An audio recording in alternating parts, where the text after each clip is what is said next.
குரு பரம்பரைக்கு வணக்கம்.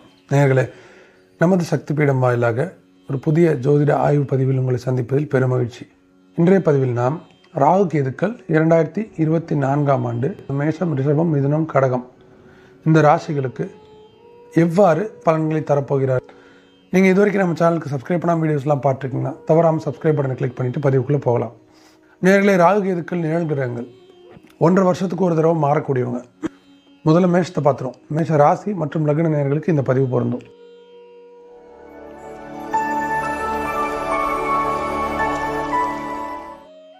உங்கள் ராசிக்கு 6ஆம் இடத்துல கேது கன்னியில், 12ஆம் இடத்துல ராகு மீனத்தில். இந்த 6-12 சம்பந்தம் எப்போ வரும் தெரியுமா? அதுவும் குறிப்பாக பாவகிரகங்களான ராகு கேதுக்கு 6-12க்கு வரும்போது வாழ்க்கையில் மிக உயர்ந்த நல்ல விஷயங்களை ஏற்படுத்தி கொடுப்பாங்க. ஏன்னா போன வருஷம் எப்படின்னா, மேஷத்துக்கு ராகு 1ஆம் இடமான உங்கள் ராசி லக்னத்தில் நின்னார். கேது 7ஆம் இடமான துணைவி, வாழ்க்கை துணைவன், பார்ட்னர் இந்த ஸ்தானத்தில் நின்னாங்க. பல பிரச்சனைகள் சந்தித்தாங்க மேஷ ராசி லக்னக்காரங்க. இந்த வருஷம் அப்படியே அதுக்கு எதிர்மாறான பலன்களை சந்திப்பாங்க. முழுக்க ராகு கேதுக்கள் சூப்பராக இருக்குது மேஷத்துக்கு. உங்கள் ஜாதகம் எப்பயுமே தசபுக்தியில் பலன் கொஞ்சம், கோட்சாரத்தில் பலன் கொஞ்சம், இப்படி தான் எடுத்துக்கும். மொத்தமாக கோட்சாரம் மட்டுமே உங்கள் வாழ்க்கையை ஆஹா ஓஹோன்னு மாற்றிடாது. ரெண்டும் சேர்ந்து தான் கொண்டு போகும். தசபுக்தி ரொம்ப மோசமாக இருந்ததுன்னா மேஷராசிக்கு லக்னத்துக்கு இப்போது இந்த கோட்சாரம் நல்லா இருக்குது. அப்போ என்ன பண்ணும், ஒரு 50% உங்கள் வாழ்க்கையை நல்லா கொண்டு போயிடுது. ஏன்னா தசை சரியில்லைல்ல, அதனால். ஆனால் ஒருவேளை தசையும் நல்லா இருந்து இப்போ கோட்சாரமும் இந்த மேஷராசி லக்னக்காரங்களுக்கு இப்போ நல்லா இருக்குது இல்லை, அந்த மாதிரி ஜாதகமாக ஒரு வேளை உங்களுக்கு அமைஞ்சிருச்சுன்னா வாழ்க்கையில் மறக்க முடியாத அளவுக்கு நல்லது நடக்கக்கூடிய ஒரு குறிப்பிட்ட ஒரு வருஷம் இந்த 2024. நல்லா எழுதி வச்சுங்க. தசை ஓரளவுக்கு நல்லா இருந்தால் கூட, சுமாராக பாதிக்கு பாதி நல்லா இருந்தால் கூட நல்லா இருக்கும், சூப்பராக இருக்கும். தசையும் நல்லா இருந்து கோட்சாரமும் நல்லா இருக்குன்னா சொல்லவே வேணாம், டாப் கிளாஸ். இது ரொம்ப மோசமாக இருந்து கோட்சாரம் மட்டும் நல்லா இருக்குது அப்படின்னா தான் கொஞ்சம் ஆவரேஜாக இருக்கும். ஸோ மொத்தத்தில் மேஷராசி லக்னக்காரங்களுக்கு எக்காரணம் கொண்டும் ரொம்ப மோசம்னு சொல்லவே முடியாதுங்க. நல்லா இருக்குது, பரவாயில்லையா இருக்குது, சூப்பராக இருக்குது. இந்த 3 கேட்டகரியில் ஏதாவது ஒன்று தான். என்னென்ன மாதிரி விஷயங்களில் ராகு கேதுக்கள் நன்மை செய்ய போகிறாங்க? கடன் தொல்லையால் அவதிப்பட்ட மேஷ ராசி லக்னக்காரங்க அத்தனை பேரும் கடன்லேருந்து வெளில வந்துடுவாங்க.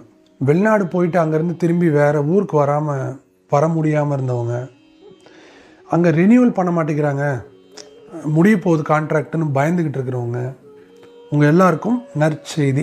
வெளிநாடு போக வாய்ப்பும் கிடைக்கும். வெளிநாட்டிலேருந்து திரும்பி ஊருக்கு வர்றதுக்கான நல்ல காசு பணம் எல்லாம் கிடைக்கும். வெளிநாட்டிலே இன்னும் ஒரு 4-5 வருஷம் இன்னும் தொடர்ச்சியாக இருக்கிறதுக்கான வாய்ப்புகளும் கிடைக்கும். யாரால? ராகுவா. கேது எப்படின்னா, கடனை குறைப்பார், நோய் மருத்துவமனை செலவுகள்லேருந்து வெளில கொண்டு வந்துடுவார், எதிரிகளை இல்லாமல் பண்ணிடுவார் கேதுவால்.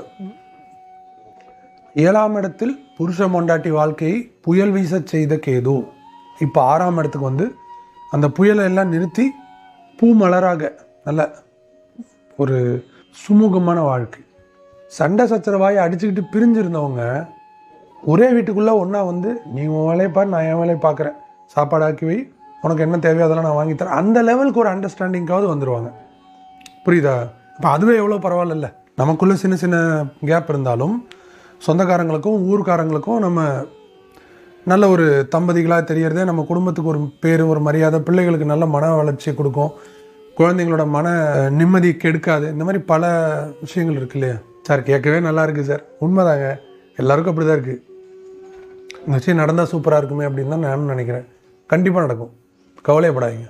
12ஆம் இடத்து ராகு கொஞ்சம் செலவை அதிகப்படுத்துவார். யாரால்? உங்களையே நிறைய செலவு பண்ண வைப்பார். சரியா? அப்போ என்ன பண்ணணும்?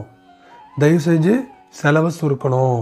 இது நமக்கு இப்போ தேவையா, கண்டிப்பாக செஞ்சுதான் ஆகணுமான்னு யோசிக்கணும். கடன் வாங்கிறது கொஞ்சம் அளவாக பண்ணுங்க. அளவு கடந்து கடன் வாங்கிடக்கூடாது. கடன் ஆல்ரெடி இருக்கிற கடனை வந்து கேது கட்ட வைப்பார், கடன்லாம் முடிஞ்சிடும். ஆனால் புதுசாக கடன் வாங்கிடக்கூடாது.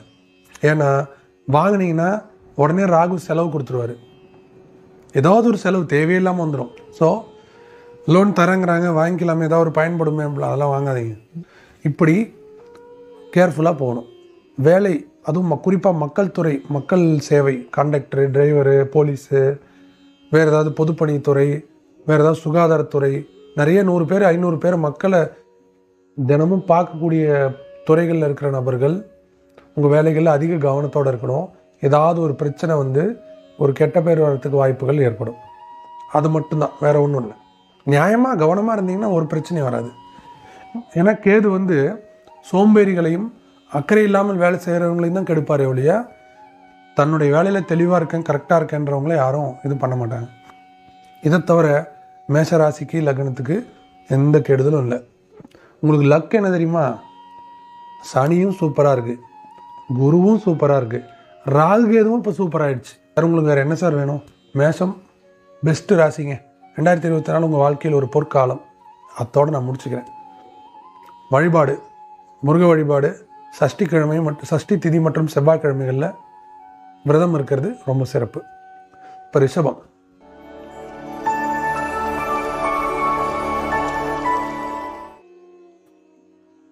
அஞ்சில் கேது, 11 ராகு. வீட்டில் பெண் குழந்தைகள் வயது கல்யாண வயசில் இருந்தாங்கன்னா அவர்களுடைய வாழ்க்கையில் வரன் அமையறதுக்கு கொஞ்சம் டிலே ஆகும்.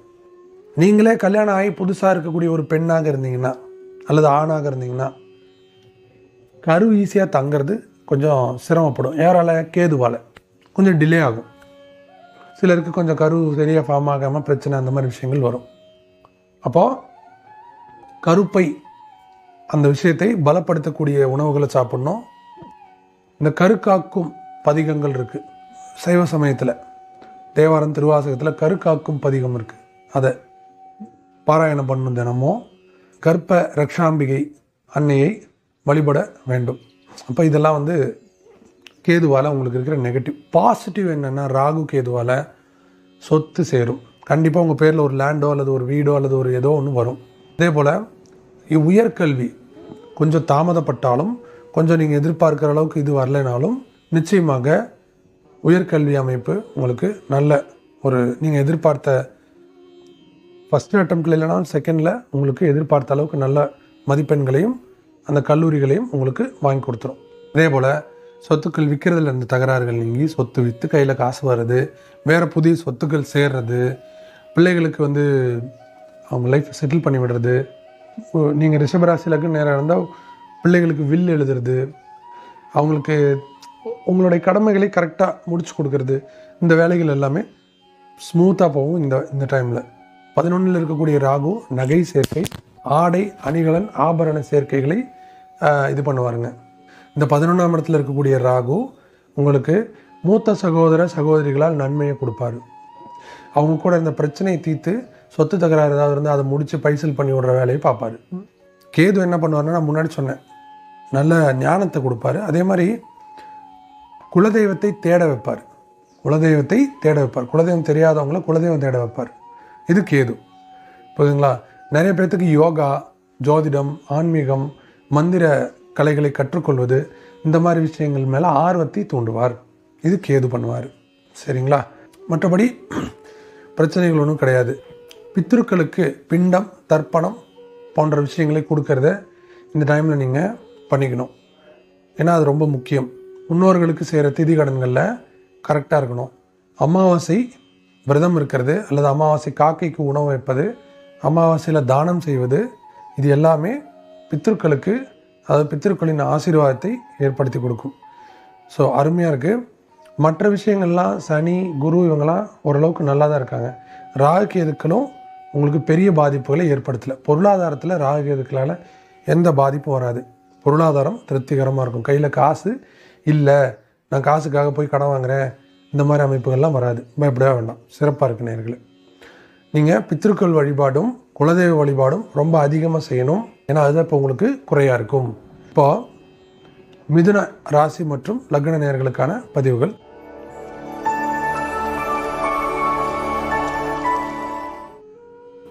இந்த ராகு கேதுக்கள் இந்த வருஷம் எப்படி இருக்காங்கன்னு பார்ப்போம். ராகு உங்களுக்கு 10லையும் கேது 4லையும் இருக்கார்.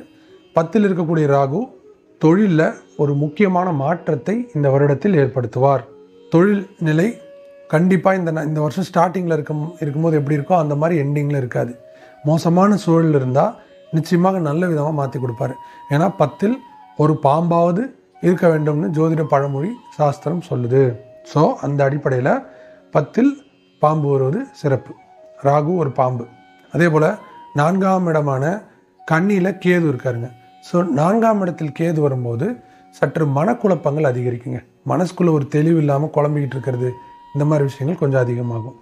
தாயாரினுடைய உடல் நலத்தில் சற்று குறைகள் இருக்கும். கொஞ்சம் உடம்பு சரியில்லாமல் போகும், செலவுகள் பண்ண வேண்டி வரும். சிலருக்கு அவங்களுக்கே ஆரோக்கியங்கள் பாதிப்படையும். இந்த நெஞ்சு பகுதி, உணவு குழாய், மார்பு, பின்முதுகு பகுதி, இதுக்கு அப்படியே பேக் சைடு நுரையீரல் பகுதிகளில் நோய் தொற்று அல்லது வேறு ஏதாவது பிரச்சனைகள் உங்களுக்கு வரலாம்.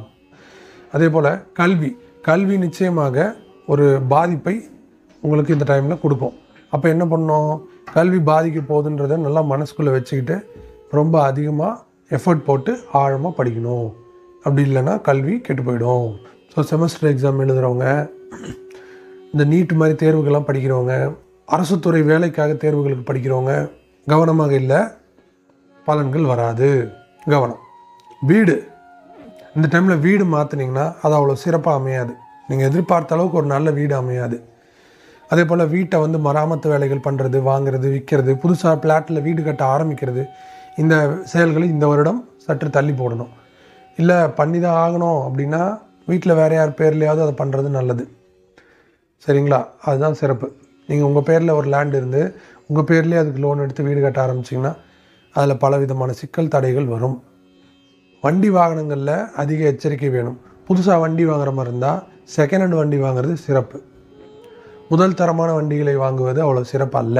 அதே போல் 10ல் உள்ள ராகு ஒர்க் பிளேஸில் தேவையில்லாத ஏதாவது காசிப்பு, தேவையில்லாத ஏதாவது ஒரு சின்ன சின்ன சங்கடங்கள், பஞ்சாயத்துக்களை ஏற்படுத்துவார். அப்போது அந்த விஷயங்களை நீங்கள் கேர்ஃபுல்லாக இருக்கணும். சில நேயர்களுக்கு ஃபாரின் போகிறதுக்கான வாய்ப்பு திடீர்னு வரும். திடீர்னு போன வாரம் வரைக்கும் இருக்காது, இந்த வாரம் பார்த்தா விசா வந்திருக்கும். அந்த மாதிரி பெரிய லெவலில் அந்த மாதிரி வாய்ப்புகளை பயன்படுத்திக்கலாம். ஃபாரின் போகலாம், போயிட்டு வாங்க. கணிப்பொறித்துறை, ஆராய்ச்சி துறைகள் இருக்கவங்களுக்கும் வேகமான வளர்ச்சி இந்த வருஷத்தில் ஏற்படும். ஃபார்மசியில் இருக்கிறவங்க, ஒரு கெமிக்கல் ஃபேக்ட்ரியில் இருக்கிறவங்க, ஒரு ட்ரக்ஸ் இதில் இருக்கிறவங்க, ஒரு பயாலஜி ரிசர்ச் இன்ஸ்டியூட்டில் வேலை செய்கிறவங்க, ஒரு ஐடி துறையில் வேலை பார்க்குறவங்க, இந்த மாதிரி உங்களுக்கெல்லாம் நல்ல சிறப்பு. மனோதத்துவ நிபுணர்கள், கார்டியாக் சர்ஜன், அந்த மாதிரி இருக்கக்கூடிய மருத்துவத்துறையில் இருக்கவங்களுக்குலாம் கொஞ்சம் வேலை கஷ்டமாக இருக்கும். கொஞ்சம் எதிர்பார்த்த அளவுக்கு சிறப்பாக போகாது. அதே மாதிரி ஸ்கூல் டீச்சர்ஸு, படிப்பு சொல்லித்தரவங்க, பள்ளிகளில் வேலை பார்க்குறவங்க, முதல்வர்கள், தாளாளர்கள், இந்த மாதிரி பள்ளி கல்லூரி கல்வி சார்ந்த தொழிலில் இருக்கவங்களுக்கும் கொஞ்சம் மந்தமாக இருக்கும் இந்த வருஷம். சரியா? கொஞ்சம் நீங்கள் அதிக கவனத்தோடு தான் இருக்கணும். மற்றபடி மிதுனத்திற்கு வேறு ஒன்றும் பெரிய பாதிப்புகள் இல்லை. நல்ல விஷயம்னு எடுத்துட்டிங்கன்னா தொழிலில் வளர்ச்சி ஏற்படும். குறிப்பிட்ட சில துறைகளுக்கு கொஞ்சம் கவனம் வேணும். சரிங்களா? அவ்வளோதான். நீங்கள் வழிபட வேண்டியது நிச்சயமாக இந்த மணச்சநல்லூர் பக்கத்தில், திருச்சி மாவட்டம் மணச்சநல்லூர் பக்கத்தில் இருக்கக்கூடிய பூமிநாத சுவாமி சிவபெருமானை சென்று வழிபாடு பண்ணிட்டு வாங்க. அதுதான் ரொம்ப முக்கியம். இப்போ அடுத்து கடகராசி லக்ன நேயர்கள்.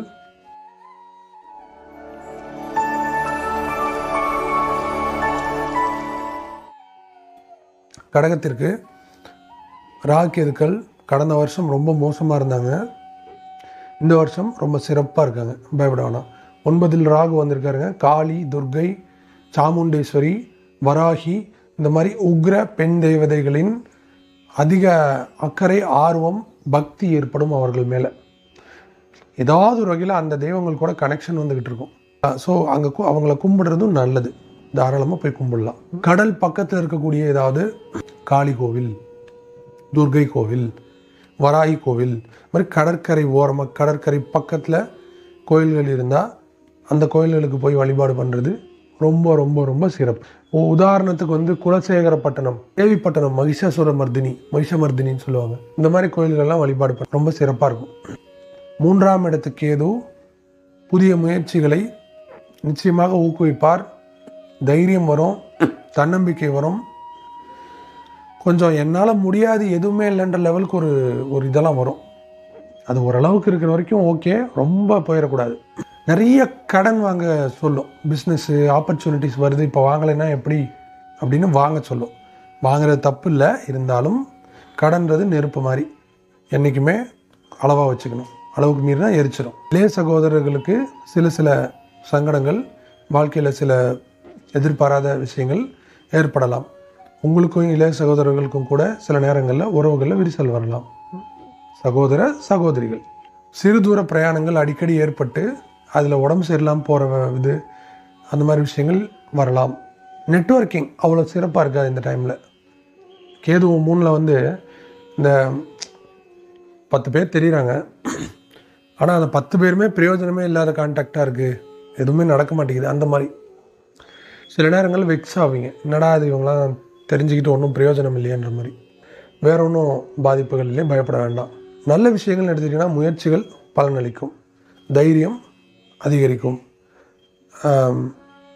பெரியவர்களுடைய தொடர்பு ஏற்படும், உகிர தெய்வங்கள் துணை நிற்கும், கோயில் காவல் தெய்வங்கள் துணையாக இருக்கும், தந்தையாரினுடைய அனுகூலம் ஆதரவு இருக்கும். சிலருக்கு வீட்டில் இறந்து போன அப்பா, பெரியப்பா, தாத்தா இந்த மாதிரி பெரிய ஆண்களினுடைய ஆசீர்வாதம் மறைமுகமாக இருக்கும். ஸோ நீங்களுமே அமாவாசை திதியில் பெரியவங்களை நினச்சி வழிபாடு பண்ணுறது, காக்காய்க்கு சோறு வைக்கிறது, இந்த மாதிரி விஷயங்கள் எல்லாம் செய்யலாம். நீண்ட தூர வெளிநாடு பிரயாணங்கள் ஏற்பட வாய்ப்புண்டு. தொழில் விஷயமாக அது நல்ல விசேஷமான பலன்களையும் கொடுக்கும், பயப்பட வேண்டாம். சிறப்பானதொரு அமைப்பு. காளி, துர்கை போன்ற பெண் தெய்வங்களை நீங்கள் இந்த வருஷம் முழுக்க வழிபடுறது ரொம்ப சிறப்புங்க. இந்த வருடம் உங்களுக்கு சிறப்பான ஒரு வருடமாகவே இருக்க போது, கவலையப்படாதீங்க. நல்லா இருக்குது. மேஷத்துக்கு அப்புறம் கடகத்துக்கு தான் சூப்பராக இருக்குது. சரிங்களா? சரி, இந்த பலன்கள்லாம் பிடிச்சிருந்ததுன்னா லைக் பண்ணுங்கள். நான் சொன்ன விஷயங்கள்லாம் உங்களுக்கு ஒத்து போகிற பட்சத்தில் அதை கமெண்ட்டில் எழுதுங்க, என்னென்ன ஒத்து போச்சுன்னு. இந்த வீடியோவை உங்கள் நண்பர்கள் உறவினர்கள் இடையே ஷேர் பண்ணுங்கள், அவங்களும் தெரிஞ்சுக்கிட்டோம். நம்ம சேனல் சப்ஸ்கிரைப் பண்ணால் வீடியோஸ் எல்லாம் பார்த்துருக்கீங்கன்னா சப்ஸ்கிரைப் பண்ணிக்கோங்கப்பா. உங்களுக்கு ஜனன ஜாதக பலன்கள் பார்க்கணுன்னாலோ, பொருத்தம் பார்க்கணுன்னாலோ, வேறு ஏதாவது ஆன்மீகம் சார்ந்த பிரச்சனை, பில்லி சூன்யம் இந்த மாதிரி ஏதாவது பிரச்சனைகள் இருந்தாலோ கீழே இருக்க நம்பருக்கு தொடர்பு கொள்ளுங்கள். உங்களுக்கான சொல்யூஷனை துல்லியமான முறையில் பார்த்து அரேஞ்ச் பண்ணி கொடுக்கலாம். மீண்டும் ஒரு நல்ல பதிவில் உங்கள் அனைவரையும் சந்திக்கும் வரை உங்களிடமிருந்து விடைபெறுவது உங்கள் வராகி ஜோதிடன் ஜாமக்கோள் வித்தகன் ஹரிசுதன். நன்றி நேயர்களே, வணக்கம்.